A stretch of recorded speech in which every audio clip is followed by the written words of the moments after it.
Hello everyone, the knowledge gainer के online education channel में आपका स्वागत है। फ्रेंड्स, नई सीरीज स्टार्ट हो रही है। क्लास 10th की इंग्लिश को कवर करेंगे। जैसा आप जानते हो, क्लास 10th में दो बुक है इंग्लिश की, पनोरमा 1, पनोरमा 2। इसमें हम प्रोज और पोट्री, जहाँ पे आपके ऐसे और पोएम लिखे हैं, उसको कवर करेंगे। इससे आपके मोर देन 60% नंबर आते हैं फ्रेंड्स। तो इसको स्टार्ट करते हैं बिना टाइम वेस्ट किए। द नॉलेज गनर को यदि आपने फॉलो नहीं किया तो फॉलो कर लीजिए। ये आपके कंटेंट्स हैं जो कि एग्जाम के दृष्टि से 8 चैप्टर हैं, इसको आपको पढ़ना है। पूरे 8 चैप्टर हैं। प्रोज का मीनिंग क्या होता है? प्रोज एक टाइप का ऐसे होता है, यानी कि लेख होता है, जहाँ पे उसमें स्टोरी भी हो सकती है, कुछ कहानियों का जिक्र हो सकता है, जो कि सोशल मीनिंग यानी कि सामाजिक ज्ञान देता है। ये प्रोज और पोट्री की बुक बहुत इंपॉर्टेंट है, क्योंकि इसमें से आपके 70% नंबर यहीं से आते हैं। इस बुक में हाई लेवल का लिटरेचर प्रयोग किया गया है। फ्रेंड्स, हाई लेवल लिटरेचर का मतलब कि वर्ड मीनिंग जो है काफ़ी हाई लेवल की है, आपको समझने में थोड़ी प्रॉब्लम हो सकती है। इसीलिए मैं ये वीडियो बना रहा हूँ ताकि आपके इस प्रॉब्लम को सॉल्व कर सकें। बिहार स्कूल एजुकेशन बोर्ड चाहता है कि आप इंग्लिश से फेमिलियर हों, आप इंग्लिश के लिटरेचर को जानें, क्योंकि आपके 12th में ये इंग्लिश पढ़ना है। बेशक आपके 10th में इसके मार्क्स नहीं जुड़ते, लेकिन जैसे ही 12th में जाएंगे, एयरफोर्स, नेवी, सीटेट, बैंक्स के एग्जाम देंगे, वहाँ पे इंग्लिश काफ़ी इम्पोर्टेंट बन जाती है। तो पहला चैप्टर से स्टार्ट करते हैं। पहले चैप्टर का नाम है द पेस फॉर लिविंग। पहले चैप्टर का क्या नाम है? द पेस फॉर लिविंग, जहाँ पे हम जीने की गति नामक शीर्षक से इसकी शुरुआत करेंगे। ये काफ़ी इंटरेस्टिंग होने वाला है। आप भले डर रहे हो, भाग रहे हो इंग्लिश से, लेकिन जब ये पढ़ लेंगे आप इतने इंटरेस्टेड हो जाएंगे कि बोलेंगे कि सर नेक्स्ट चैप्टर कब आ रहा है। सबसे पहले आपको ये जानना है कि कोई भी लेख, कोई ऐसे, कोई स्टोरी, कोई पोएम लिखा किसने है, उसमें राइटर का नाम पता होना चाहिए। तो राइटर का नाम है आर.सी. हचिंसन। आर.सी. हचिंसन जो कि ब्रिटिश नॉवलिस्ट हैं, यानी कि ब्रिटेन के हैं। एक एमसीक्यू पूछता है इसमें से। उन्होंने क्या किया है कि जो सोसाइटी के अंदर जो भी कॉन्ट्राडिक्शन और पैराडॉक्स है, उससे संबंधित एक सेंसिटिव मुद्दे को उठाया है। वो सेंसिटिव मुद्दा क्या है, जब हम इसको पढ़ेंगे तब जानेंगे। हम बढ़ते हैं इसकी कहानी की तरफ। पहले इसकी अंडरस्टैंडिंग लेते हैं, फिर हम बुक की रीडिंग लेंगे। देखिए, इसके इंट्रोडक्शन में बात करूं तो इंट्रोडक्शन में क्या है कि ये डबलिन शहर आपको दिखाई दे रहा है। ये डबलिन शहर कहाँ है? ये आयरलैंड की कैपिटल है। ये पूरा जो एरिया आपको मैप में दिखाई दे रहा है, ये यूरोप का एरिया है। कहाँ का? यूरोप का। यूरोप की कहानी है। कहानी के दो पात्र हैं। पहले पात्र में यहाँ एक ओल्ड मैन, यानी कि एल्डरली कॉर्न मर्चेंट, यानी कि एक बुजुर्ग अनाज के व्यापारी, और उसकी वाइफ का जिक्र किया गया है। ये काफी चिंतित अवस्था में दिखाई देते हैं। इनको कहा गया है कि मैन ऑफ एनिजिटी, यानी कि चिंताओं में रहने वाले व्यक्ति। वो डी की हार्ट है, यानी कि उनका जो हृदय है वो काफी अस्थिर है, अपने आप को भारीपन महसूस कर रहे हैं। इस प्ले में दूसरा कैरेक्टर की बात है, उनकी वाइफ है, जो कि काफी स्पेंडथ्रिफ्ट है। स्पेंडथ्रिफ्ट का मतलब खर्चीली है। वो, उसका एक नोशन होता है, उसकी एक धारणा होती है कि जब शॉपिंग पे जाओ तो एटलीस्ट 10 यूरो खर्च करो। और ये व्यक्ति काफ़ी बुजुर्ग है। इसके वजह से क्या है कि अब जो फास्ट जिंदगी चल रही है, फास्ट सीन चल रहे हैं, फास्ट एक्शन चल रहे हैं, फास्ट एक्टिविटी हो रही है, उसको ये सोच नहीं पा रहा है, उसको समझ नहीं पा रहा है, उसको समझने में उसको काफ़ी टाइम लग रहा है।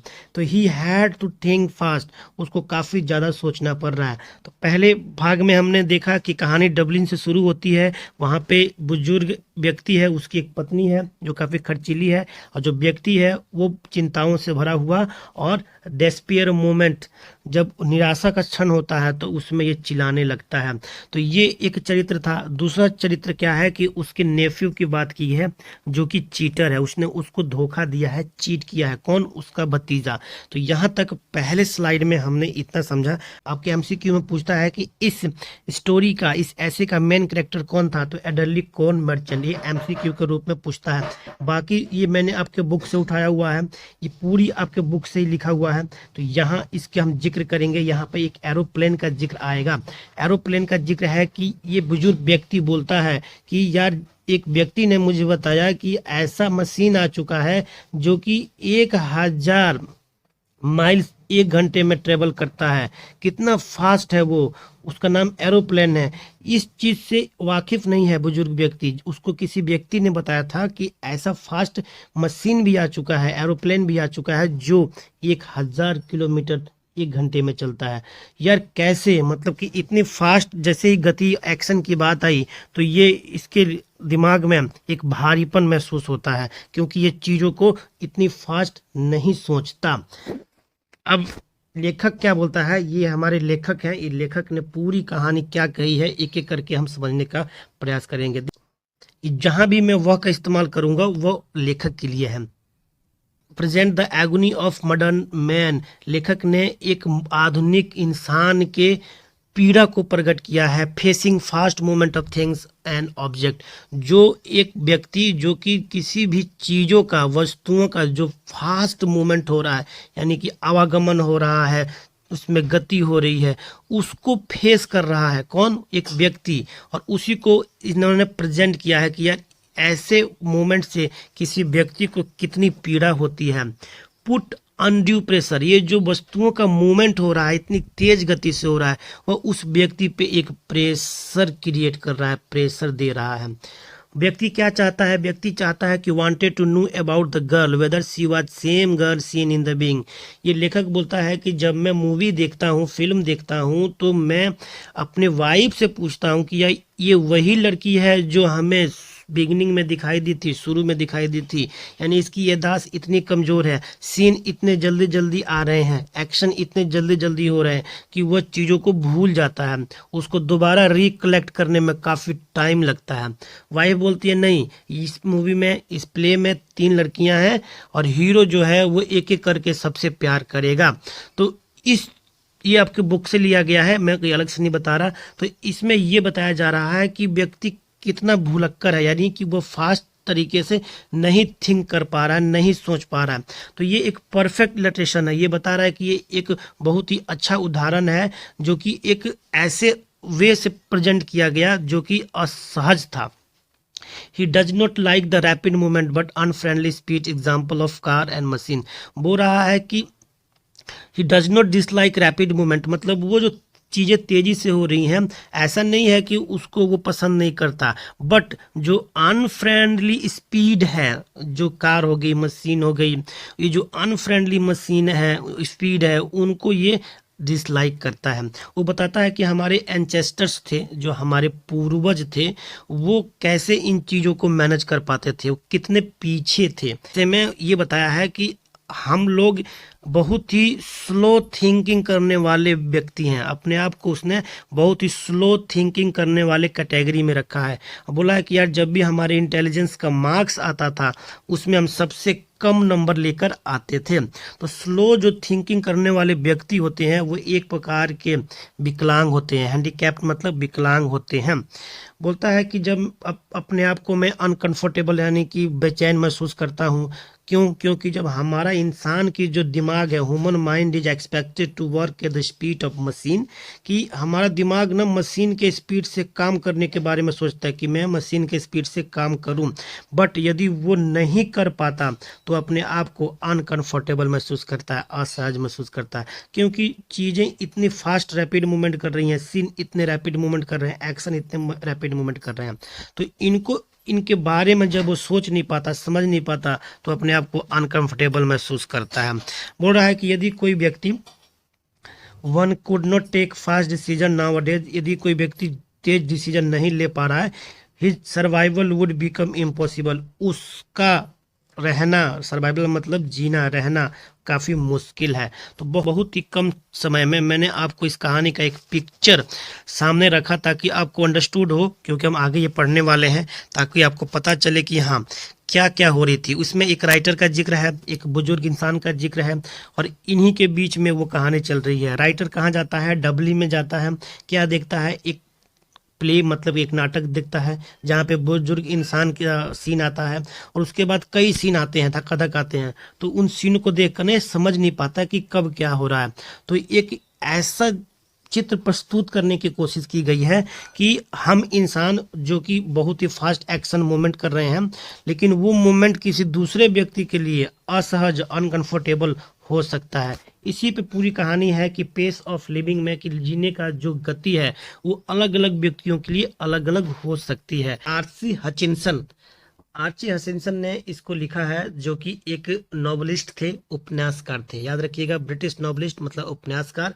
उन्होंने एग्जिबिट किया है, प्रदर्शित किया है एन एक्सेप्शनल मतलब असाधारण, एक्सेप्शनल मतलब एक्सेप्शनल एक्टिविटी, एक्सेप्शनल प्लेयर, ऐसे चीज़ों को आए तो ये एक प्रकार का नाउन होता है। एक्सेप्शनल क्या है? एक प्रकार का नाउन होता है। एज अ सब्जेक्ट भी यूज हो सकता है, जैसे एक्सेप्शनल प्लेयर, तो वहाँ एज अ सब्जेक्ट यूज हो सकता है। इसलिए यहाँ पे असाधारण की बात की जा रही है। एक्स्ट्रा ऑर्डिनरी इसका सिनोनिम्स हो जाता है। कि एच.ई. हचिंसन एक ब्रिटिश नॉवलिस्ट थे, उन्होंने एक असाधारण प्रदर्शित किया। क्या प्रदर्शित किया है? Flare for touching the sensitive issue of the contemporary society.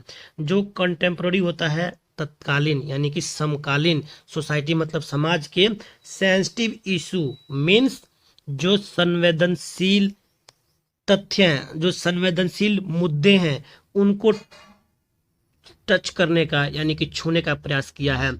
With all इस कॉन्ट्राडिक्शन एंड पैराडॉक्स। कॉन्ट्राडिक्शन का मतलब होता है विरोधाभास, और पैराडॉक्स मतलब आप उसके विरुद्ध भी बोल सकते हैं। ऐसा नहीं है कि वो चीज़ें जो उन्होंने टच की है वो 100% मानने योग्य है, मतलब कि ये कॉन्ट्राडिक्शन से भरा हुआ है, विरोधाभास से भरा हुआ है। और पैराडॉक्स का मतलब भी होता है विरोधाभास। दोनों एक दूसरे के सिनोनिम्स में इस्तेमाल होते हैं। The pace for living Archie Hutchinson capture the agony of modern man. Agony of modern man का मतलब होता है कि एक आधुनिक इंसान के पीड़ा को उन्होंने कैप्चर किया है। ही ब्रिंग आउट मतलब ब्रिंग मतलब देखिए, ब्रिंग का मतलब होता है निकालना, आउट का मतलब होता है प्रकट करना। ही ब्रिंग्स आउट मतलब उसने प्रकट किया है। How the fast movement of man, things and object hurt the normal rhythm and exert undue pressure on man and women and children. उन्होंने ये प्रकट किया है कि कैसे एक व्यक्ति, वस्तु और चीजों का जो तेजी से गति हो रही है वो एक नॉर्मल लय, रिदम मतलब होता है लय, लय को हर्ट कर रही है यानी कि आहत कर रही हैं। ये जो नॉर्मल लय है किसी भी चीज का, जो वस्तु का लय हो सकता है चलने का, किसी व्यक्ति के चलने का, गति का, जीने का एक लय है। ये जो तेजी से गति हो रही है इन वस्तुओं में, फटाफट मूवमेंट हो रही है, वो एक नॉर्मल लय है, उसको आहत कर रही है। एग्जर्ट मतलब लगाना, एक्स्ट्रा चीज आप एग्जर्ट करना मतलब किसी पर ना दबाव डालना। एग्जर्ट अनड्यू माने अनुचित pressure on man, women and children. मतलब कि ये आर्ची हचिंसन एक समकालीन मुद्दे पे बात कर रहे हैं, समाज के समकालीन मुद्दे पे बात कर रहे हैं, जहाँ पे उन्होंने जो फास्ट मूवमेंट हो रही है वस्तुओं, व्यक्तियों, चीजों का, वो एक नॉर्मल लय को आहत कर रही है, जिसके वजह से जो है अनुचित प्रेशर इंसानों, औरतों और बच्चों पे लग रहा है। ये पूरा मतलब कि इन्होंने इंट्रोडक्शन इस तरीके से दिया है। अब हम प्ले में आते हैं, अब हम स्टोरी को पढ़ते हैं। I saw play in Dublin, मैंने डबलिन में एक नाटक देखा। नॉट लॉन्ग एगो, नॉट लॉन्ग एगो मीन्स अभी कुछ समय पहले, अभी कुछ समय पहले मैंने डबलिन में एक नाटक देखा। इन विच, जिसमें, देखिए इन विच का प्रयोग हुआ है, मतलब ये विच जब भी सेंटेंस के अंदर आए इसका मतलब होता है जिसमें, और विच पहले आए, क्वेश्चन मार्क्स के साथ आए, इंट्रोगेटिव सेंटेंस के रूप में आए, तो उसका मतलब होता है किसमें। In which character was elderly women, elderly corn merchant, जिसमें एक चीफ कैरेक्टर यानी मुख्य किरदार एक बुजुर्ग अनाज व्यापारी है, जो कि छोटे से स्मॉल कंट्री में रहता है, आयरिश के स्मॉल कंट्री में रहता है, यानी आयरलैंड के स्मॉल कंट्री में रहता है। He was man of many energies. Energies का मतलब होता है चिंताएं, वह बहुत सी चिंताओं वाला व्यक्ति है। And his heart was dicky, और उसका हार्ट जो है वो डिकी मतलब अस्थिर, हिलने वाला, अस्थिर है। हिज न्यूफ्यू वाज चीटेड हिम, उसके भतीजा ने उसके साथ बेईमानी की है। His wife had fantastic notion of spending 10 euro on holiday. देखिए हॉलीडे नहीं होता, हम लोग हॉलीडे बोलते हैं, एक्चुअल में इंग्लिश में इसको हॉलीडे बोलते हैं। क्या बोलते हैं? हॉलीडे। ये हॉलीडे यानी कि छुट्टी के दिन उसकी वाइफ की ये धारणा है। नोशन मतलब क्या है? धारणा। नोशन का मतलब होता है धारणा है कि छुट्टी पर उसको 10 यूरो खर्च करना है। Altogether the pace of life, साथ ही साथ जो लाइफ की गति है, जिंदगी की गति है, was getting too much for him, उसके लिए बहुत ही तेज गति से जिंदगी चल रही है। And in a moment of despair, वह निराशा के क्षणों में ही अटड मतलब ऐसा होता है कि बोल पड़ना, मुंह खोल देना। अटड मतलब मुंह खोलना। A great cry from the heart, और निराशा के क्षणों में वह अपने हृदय से, great cry as a noun इस्तेमाल हुआ है कि बहुत अधिक। क्राई का वैसे तो मीनिंग तो क्या होता है? वर्ब होता है, लेकिन यहाँ पे एज अ नाउन इस्तेमाल हुआ है। अ ग्रेट क्राई, बहुत अधिक चिल्लाता है। They tell me that an aeroplane now, उन्होंने मुझे बताया कि यार अब तो जहाज भी आ गए हैं। दैट गोज 1000 माइल्स आवर, मतलब कि 1 घंटे में 1000 चलते हैं। Now that is too fast, यार कितना तेज है। ये चीज जो है वो बुजुर्ग इंसान बोलता है, और उसको ये काफी अचंभा होता है यार कि 1000 किलोमीटर 1 घंटे में चलने वाला जहाज भी आ चुका है, कितना फास्ट है। For me that was most enchanting line in the play. अब यहाँ पे फॉर मी यानी कि लेखक अपने लिए बोल रहा है कि बहुत ही इंचेंटिंग लाइन था, यानी कि अद्भुत लाइन था उस नाटक का। The man's complaint was so gloriously irrelevant to his own situation, कि जो आदमी की ये शिकायत थी वो उसके हिसाब से, उसके परिस्थिति के हिसाब से काफी ही भव्यता और इरेलेवेंट अप्रासंगिक थी। एंड बिसाइड, इसके अलावा इस पेज में हमने यही देखा, हमने सबका वर्ड मीनिंग यहाँ पे हाईलाइट कर रखा है। आपको हिंदी के, यदि आपको हिंदी चाहिए तो आप यहाँ से देख सकते हैं। In the moment of despair होता है निराशा के क्षण में। नोशन का मतलब होता है धारणा। इसका एग्जाम्पल देखें तो I had a notion that she is originally came from Poland, मेरे ये धारणा थी कि वह ओरिजिनल मतलब मुख्यतः वो कहाँ से आई है? पोलैंड से आई है। तो इस तरीके से हमने पेज नंबर 1 देखा। अब पेज नंबर 1 में अब हम और क्या सीख सकते हैं, क्योंकि इंग्लिश सिर्फ आपको 10th क्लास में नहीं पढ़नी, इंग्लिश को आपको 12th के लिए पढ़ना है। आपको air force, navy, bank, SSC, CTET, in exam के लिए पढ़ना है। तो पूरा आपको कंटेंट यहाँ दिया गया है ताकि आपको कोई परेशानी ना हो। तो देखिए हमने एग्जीबिट पढ़ा था कि एग्जीबिट क्या है, तो एग्जीबिट से बनता है एग्जीबिशन। क्या बनता है एग्जीबिट से? एग्जीबिट से बनता है एग्जीबिशन। एग्जीबिट का मतलब होता है प्रदर्शन करना, और एक वर्ब है, लेकिन जैसे ही उससे हम एग्जीबिशन बनाते हैं तो वो हो जाता है प्रदर्शनी एज अ नाउन। प्ले का मतलब नाटक। सो एक्सेप्शनल का मतलब होता है असाधारण, एक्स्ट्रा ऑर्डिनरी। एनिजिटी मतलब चिंता, उसका सिनोनिम्स हो जाएगा कंसर्न। क्या हो जाएगा? कंसर्न। फ्लेयर का मतलब होता है कि स्वभाव। एल टुगेदर का मतलब होता है कि कुल मिलाकर, पूरी तरीके से। किसी बात को आपको कहना हो तो वहां पे आप इस्तेमाल कर सकते हैं एल टुगेदर, यानी कुल मिला के, पूरी तरह से। एक एडवर्ब है, देखिए हमेशा ध्यान रखिएगा, एक एडवर्ब है। एग्जाम्पल बनाए तो L together we can say, कुल मिलाकर हम कह सकते हैं डैट आवर टीम, हमारी team, could not have Gotan a better result. Could not मतलब कि नहीं कर सकी, हैव गोटन मतलब अच्छी रिजल्ट नहीं ला सकी।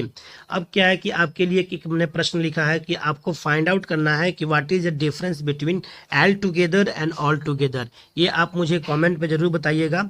नोशन का मतलब होता है धारणा। नोशन का मतलब होता है धारणा। I had a notion that she is originally came from Punjab, मेरी ये धारणा थी कि वह मुख्यतः कहाँ से? पंजाब से आई हैं। इंपॉर्टेंट आपको मैं बताने का प्रयास करूं तो इस लाइन में तो एक डी की अपने बाइक पे इस्तेमाल करते हैं, उसका नाम डिकी क्यों है? डिकी क्योंकि वो अस्थिर रहता है। The ladder looks a bit dicky, ladder मतलब एक सीढ़ी, लुक्स मैंने दिखाई दे रहा है, अ बीट डिकी मैंने अस्थिर दिखाई दे रहा है। यहाँ से हमने एक एग्जाम्पल भी बना लिया डिकी पे। अब हम पढ़ते हैं नेक्स्ट सेंटेंस में। यहाँ सीखते हैं क्या है? कंप्लेन। कंप्लेन का मतलब होता है शिकायत करना। एज अ वर्ब इस्तेमाल होता है। इसके 3 फॉर्म्स मुझे आप बताएंगे। कंप्लेन के 3 जो फॉर्म होते हैं वो क्या क्या हो सकते हैं, कमेंट में जरूर बताइएगा। कंप्लेन से बनता है कंप्लेंट। कंप्लेंट एक नाउन है। क्राई एक वर्ब है। बट ग्रेट क्राई एक नाउन है, हमेशा ध्यान रखिएगा। कॉन्ट्राडिक्शन का मतलब होता है विरोधाभास, यानी ऐसा चीज जिसके कई मतलब निकल सकते हैं, उस वैसे कई मीनिंग निकल सकती है, यानी कि वो एक प्रकार के आपके दिमाग में विरोधात्मक शब्द भी भर सकता है। आपकी राय अलग हो सकती है, किसी और की राय अलग हो सकती है, उसको कॉन्ट्राडिक्शन बोलते हैं। कॉन्ट्राडिक्शन हमेशा नाउन होता है। Statement and fact and action that opposite to और डिफरेंट फ्रॉम अनोदर। अनदर मतलब दूसरे व्यक्ति से अपोजिट हो सकता है, कोई स्टेटमेंट हो सकता है, कोई फैक्ट हो सकता है, कोई एक्शन हो सकता है। इसका मतलब होता है खंडन, विरोध, कथन, प्रतिवाद, ये इसका मीनिंग होता है। ये पैराडॉक्स के सिमिलर होता है। नोट लॉन्ग एगो मतलब अभी कुछ समय पहले। इसका एग्जाम्पल देखें तो ही completed the BA degree not long एगो, मतलब कि उसने बीए डिग्री कंप्लीट किया अभी कुछ समय पहले। Our room was not much decorated not long ago, हमारा रूम उतना सुसज्जित नहीं था अभी कुछ समय पहले। एगोनी मतलब होता है व्यथा, पीड़ा। एंग्विश इसका सिनोनिम्स होता है। The patient was writhing on the bed in agony, एक मरीज पीड़ा के साथ बेड पर रिथिंग कर रहा था, तड़प रहा था। बिसाइड मतलब होता है इसके अतिरिक्त। बिसाइड मिल्क एंड चीज, जो चीज आप जानते हैं क्या होता है मुझे बताइएगा। मिल्क और चीज के अलावा हमें वेजिटेबल्स चाहिए। इस तरीके से हमने पेज नंबर 1 को पढ़ा। अब हम बढ़ते हैं पेज नंबर 2 को और इसको समझने का प्रयास करते हैं हम। यहाँ हमने एक चीज देखा था कि उधर बिसाइड्स पहले पेज पे हम छोड़ के आए थे। उसके बाद बिसाइड बीइंग कॉमिक, मतलब कि कॉमिक मतलब होता है हास्यप्रद। हास्यप्रद के अलावा, यानी कि बिसाइड मतलब इसके अलावा। इट स्ट्रक मी मतलब लेखक अपने लिए बोल रहा है। स्ट्राइक देखिए, स्ट्राइक का मतलब है किसी पे हमला करना। अब कोई किसी बात से हमला कर सकता है, किसी की संवेदनशीलता पे हमला हो सकती है, या किसी पे ऐसे अटैक हो सकता है। तो ये बोल रहे हैं कि it struck me as a perfect illustration of the way the Iris get subtle टूथ by the most unlikely approach. काफ़ी मतलब डिफिकल्ट वर्ड दिखना है यहाँ पे, लेकिन मैं इसको बहुत इजी वे में ब्रेक करके आपको समझाऊंगा। बोल रहा है कि ये जो बात थी कि एरोप्लेन वाली बात सुन के ये लेखक को स्ट्राइक कर दिया। It strike me as perfect illustration, मतलब क्या होता है कि बहुत ही उचित आदर्श उदाहरण के रूप में उनके दिमाग पर प्रभावित किया। ऑफ द वे मतलब उस वे से, यानी कि उस रास्ते से, यानी कहने के तरीके से। The Iris get subtle truth, यानी आयरिस ने एक सटल ट्रूथ। सटल ट्रूथ का मतलब क्या होता है? शटल, शटल मतलब होता है कि एक सूक्ष्म, जो कि बहुत सूक्ष्म लेवल पे कोई बात कही जाती है। Shuttle truth bye the most unlikely approach, यानी ऐसे अप्रोच प्राप्त, ऐसे दृष्टिकोण से आयरिस ने सबसे सूक्ष्मता से उन्होंने इस चीज को प्रकट किया है, जो कि एक असंभावित, यानी कि असंभावित अप्रोच था, असंभावित रास्ता था। मतलब कि उन्होंने इस चीज को बहुत ही अलग तरीके से पेश किया। देखिए मैंने बोला है इलस्ट्रेशन, मैंने पहले बोला मीनिंग टू मीनिंग देखेंगे तो आपको अर्थ नहीं मिलता। वहाँ पे अलग अलग व्यक्ति अलग अलग लिटरेचर का इस्तेमाल करते हैं, आपको अंडरस्टूड करना है उसको। यू सा that the old full man, तुमने देखा कैसे बुजुर्ग व्यक्ति मूर्ख बन रहा है। Note that I have any dislike of rapid movement my self. Note that का मतलब होता है ऐसा नहीं। आई हैव मुझे, एनी डिसलाइक मतलब कोई नापसंद, of rapid movement my self, मैं अपने आप को जो तेज मूवमेंट हो रही है, तेज गति हुई है, उसको ऐसा नहीं है कि नापसंद करता हूँ। I enjoy going in a car eight 90 miles an hour, मैं उसको इंजॉय करता हूँ जब मैं कार से 1 घंटे में 90 किलोमीटर जाता हूँ। मतलब ये तेज गति को इंजॉय कर रहे हैं। सो लॉन्ग एज, जितना तेज हो सके, जितना दूर हो सके। I am driving and so long as it is not my car, मैं ऐसे ड्राइव करता हूँ, इतनी दूर तक ड्राइव करता हूँ जैसे मेरी कार ना हो। आई एडोर द मशीन्स, मैं एडोर मतलब होता है किसी चीज़ का प्रशंसा करना, अधिक प्रेम करना। आई एडोर द मशीन, मैं मशीनों से प्यार करता हूँ। डेट हर्ल, हर्ल मतलब होता है किसी चीज को तेज गति से फेंकना। डेट हर्ल यू, जो तुम्हें बहुत तेज गति से एक जगह से दूसरी जगह पहुंचाती हो। You about at Battersea मतलब एक जगह का नाम है। To dine in London and lunch in New York, कि आप लंदन में डिनर करो और लंच न्यूयॉर्क में करो next day. Seems to the seems to me a most satisfactory experience, मुझे बहुत ही संतोषजनक एक्सपीरियंस लगता है कि मैं लंदन में डिनर करूं और न्यूयॉर्क में लंच करूं, और मैं जो मशीन है उसको अधिक प्रेम करता हूं। It exclude all the real pleasure of travel, the sort of fun you get from a country bus in Somerset or Spain, but it's give you a superficial sense of drama। ये line काफ़ी मतलब difficult थी, इसको अलग वे में समझने के लिए आप इसको ब्रेक कीजिए। पहले बोल रहा है कि आई एडमिट इट एक्सक्लूड, मतलब मैं ये कहना चाहता हूँ, एडमिट का मतलब होता है बात को वहाँ अपना प्रदर्शित करना। मैं ये कहना चाहता हूँ कि आप उन सभी रियल प्लीजर, मतलब होता है वास्तविक खुशी वाले चीज़ों को रियल प्लेजर बोलते हैं, जो आप यात्रा के दौरान कर रहे हैं। The real pleasure of travel, the sorts of fun, एक प्रकार का मजा है कि जब आप एक सरकारी बस यानी देश का बस लेते हैं सोमरसेट में या फिर स्पेन में। But it's keep you superficial, मतलब सुपरफिशियल का मतलब होता है कि मोटा मोटी, ये आपको एक मोटा मोटी ड्रामा का सेंस दे रहा है। तो यहाँ से कोई एक्चुअल मीनिंग नहीं निकल रहा है, लेकिन आप इसको समझिए कि ये बता रहे हैं कि जब आप किसी देश में सरकारी बस से या तो सोमरसेट या स्पेन में जाते हैं तो ये ड्रामा का अलग ही मीनिंग दे रहा है। It was a sort of excitement, ये आपके अंदर उत्तेजना का टाइप दे रहा है, उत्तेजना के प्रकार दे रहा है कि आवर एंचेस्टर, हमारे जो पूर्वज थे, had to do without and we might just well accept it gratefully, मतलब कि हम तो सरकारी बस पकड़ के सोमरसेट और स्पेन चले जाते हैं, हम जहाज पकड़ के लंदन में डिनर और न्यूयॉर्क में लंच कर लेते हैं, बट जो हमारे पूर्वज थे, our ancestors had to do without, उनको इन सब के बिना ही ये सब करना पड़ता था। And we might just as well accept it gratefully, और वी मतलब हम लोग इन सभी चीज़ों को बहुत ही ग्रेटफुली, मतलब होता है उदारतावादी से, उदारता से इसको हम एक्सेप्ट कर रहे हैं। Now where speed become something unfriendly, नहीं, जहाँ स्पीड समथिंग अनफ्रेंडली मतलब वो कहा है अप्रिय बनना, यहाँ कुछ समय में ये जो स्पीड है अनप्रिय बन जाती है।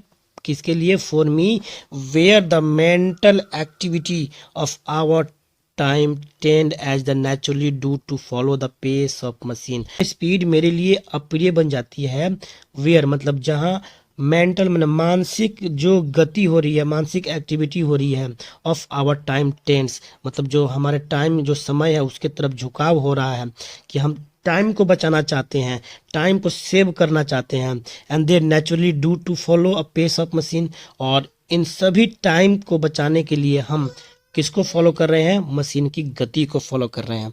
तो इस तरीके से हमने इन सब को पढ़ा, और नेक्स्ट वीडियो में मैं इसको और इसके बाद आपके इससे संबंधित जो वर्ड मीनिंग है, सेंटेंसेज है उसको और इसको समझेंगे, और ये जो क्वेश्चन पूछे गए हैं इस पे भी हम डिस्कशन करेंगे। क्योंकि वीडियो लंबा ना हो, इंटरेस्टिंग बना रहे, इसलिए मैं इसको शॉर्ट बना रहा हूँ। आप वीडियो को लाइक सब्सक्राइब नहीं कर रहे हैं। मैं डेली द हिंदू पे, इंडियन एक्सप्रेस से न्यूज को लाता हूँ और आपको काफ़ी कंटेंट देने का प्रयास कर रहा हूँ इंग्लिश में, और व्यूज़ मात्र 6, 5, 4, 3 ये कोई व्यूज़ नहीं है, वो तो यार ऐसे दोस्ती में कोई देख लेता है।